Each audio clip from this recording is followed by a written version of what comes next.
बस्तर के बीजापुर नक्सली हमले में शहीद हुए जवानों को शहर के विभिन्न स्थानों में नम आंखों से श्रद्धांजलि दी गई। भारतीय जनता पार्टी ने इस हमले को प्रदेश की कांग्रेस सरकार की नाकामी का परिणाम बताया, तो कांग्रेसियों ने पुलिस बल के द्वारा नक्सली क्षेत्र में घुसकर हमला करने को जवानों की बहादुरी बता रहे हैं। बस्तर में हुए नक्सली हमले में शहीदों को शहर के विभिन्न स्थानों में नम आंखों से श्रद्धांजलि दी गई। भारतीय जनता पार्टी ने इस हमले को प्रदेश की कांग्रेस सरकार की नाकामी का परिणाम बताया, तो कांग्रेसियों ने पुलिस बल के द्वारा नक्सली क्षेत्र में घुसकर हमला करने को जवानों की बहादुरी बता रहे हैं। छत्तीसगढ़ के बीजापुर सुकमा बॉर्डर गांव टेकलगुड़ा में हुए नक्सली हमले में शहीद हुए जवानों को श्रद्धांजलि अर्पित करते हुए भाजपाइयों ने कहा कि बस्तर में हुए नक्सली हमले से हम बहुत दुखी हैं। हमले में शहीद हुए भारत माता के लाडलों को नम आंखों से श्रद्धांजलि अर्पित करते हुए घायल जवानों के लिए ईश्वर से प्रार्थना करते हुए शहर वासियों ने उन सब के शीघ्र स्वस्थ लाभ की कामना की। राष्ट्र सभी शहीद हुए वीर सपूतों का सदैव ऋणी रहेगा। भाजपा के कार्यकर्ताओं ने कहा कि इस संकट की घड़ी में सारा प्रदेश जवानों एवं उनके परिवार के साथ है। सांसद गोमती साय ने भी इस घटना की कड़ी निंदा करते हुए कहा कि यह नक्सली हमला प्रदेश की कांग्रेस सरकार की नाकामी का परिणाम है। प्रदेश में इतनी बड़ी दर्दनाक घटना हो गई और प्रदेश के मुखिया अपना राज्य छोड़कर असम में चुनाव प्रचार करने में व्यस्त है। यह बहुत ही निंदनीय कृत्य है। रायगढ़ के महात्मा गांधी प्रतिमा चौक में प्रेस बिरादरी के साथ कांग्रेसियों ने सभी शहीद जवानों को नम आंखों से श्रद्धा सुमन अर्पित किए। पुलिस बल के साहस को सलाम करते हुए उन्होंने वीर जवानों की शहादत को जाया नहीं जाने देने की बात कही है। वहीं भाजपा के कार्यकर्ताओं द्वारा कारगिल चौक में शहीद हुए जवानों को मोमबत्ती व दिए जलाकर श्रद्धांजलि दी। पूरे प्रदेश में नक्सली हमले पर शोक व्याप्त है। शहीद हुए जवानों को जगह जगह श्रद्धांजलि दी जा रही है। रायगढ़ में भी भाजपा कांग्रेस पार्टी के अलावा समाज सेवी, व्यापारी व पत्रकार बिरादरी से जुड़े लोगों ने वीर सपूतों की शहादत को नमन किया। जैसे आप सबको पता होगा कि कल बीजापुर में हमारे 22 जवान शहीद हुए हैं, जिसकी पूरे शोक की लहर पूरे छत्तीसगढ़ प्रदेश में है।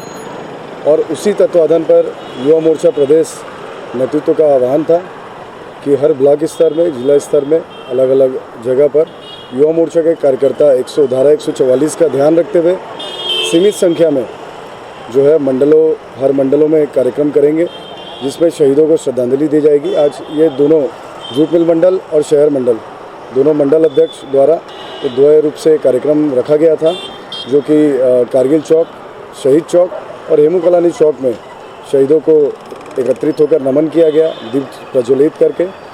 और साथ ही मैं ये बताना चाहूँगा कि जैसे आप देखते आ रहे होंगे कि कुछ समय से ये घटना जो नक्सलवाद की जो घटना है वो बहुत ज़्यादा बढ़ी है। दिन पर दिन हमारे शहीद जो है वो अपनी शहादत दे रहे हैं और पूरी छत्तीसगढ़ की जनता इस चीज़ को लेकर आक्रोशित है कि ऐसे समय में हमारे मुख्यमंत्री महोदय आज प्रदेश से बाहर हैं, असम में चुनाव दौरा कर रहे हैं, जबकि कल ही उनको अपना दौरा समाप्त करके छत्तीसगढ़ में अपने जवानों के बीच, अपने जनता के बीच आकर अपना स्टैंड रखना था कि आगे कैसे इस जो वार्ता का दौर नक्सलियों के साथ जा रहा है उसको रोककर कैसे आगे इस पे जो है फील्ड की लड़ाई लड़ी जाए, कैसे हमारे जवान आगे शहीद ना हो, उनकी शहादत व्यर्थ ना जाए। ऐसे इन सारे मुद्दों को लेकर उनका क्या स्टैंड है वो कम से कम प्रदेश लौटें और बताएं कि उनका स्टैंड इस मुद्दे पर क्या है। साथ में कोरोना भी आज भयावह स्थिति में है। भिलाई और दुर्ग का हार आप लोग देख रहे होंगे, रोज़ कितने लोगों की मौत हो रही है। और कल अकेले प्रदेश में 5000 से ज़्यादा कोरोना के मरीज नए आए हैं। तो मुख्यमंत्री महोदय से पूरी भारतीय जनता युवा मोर्चा प्रदेश में एक कार्यक्रम कर रही है और दुखी तो हैं हम, पर साथ में आक्रोशित भी हैं कि पूरे प्रदेश में आज हमारे 22 जवान शहीद हो गए और कोरोना से आज प्रदेश का हाल बदहाल है। मुख्यमंत्री जी से हाथ जोड़कर निवेदन युवा मोर्चा कर रही है कि वो आए और इस पर अपना स्टैंड लें। आपकी जानकारी में लाना आवश्यक है क्योंकि कल जो नक्सली हमले हुए पुलिस की पार्टियों पे और इसमें जो दिवंगत हुए उन सब शहीदों को हम सब की तरफ से श्रद्धांजलि है। साथ ही साथ ये भी बता दूं कि पहली बार छत्तीसगढ़ में ऐसा हुआ कि नक्सलियों के सबसे बड़ा नेता हिडम्मा के गांव तक पुलिस की फोर्स पहुंची और निर्भीक होकर पहुंची। भले ही घटना में हमको नुकसान हुआ, हमारे जवान शहीद हुए, पर यह तो हुआ कर कि नक्सलियों के मांद में घुस करके उनको उस चीज़ का जवाब देने की तैयारी पुलिस की रही थी। रायगढ़ से सुरजीत कौर की रिपोर्ट, ACN 24।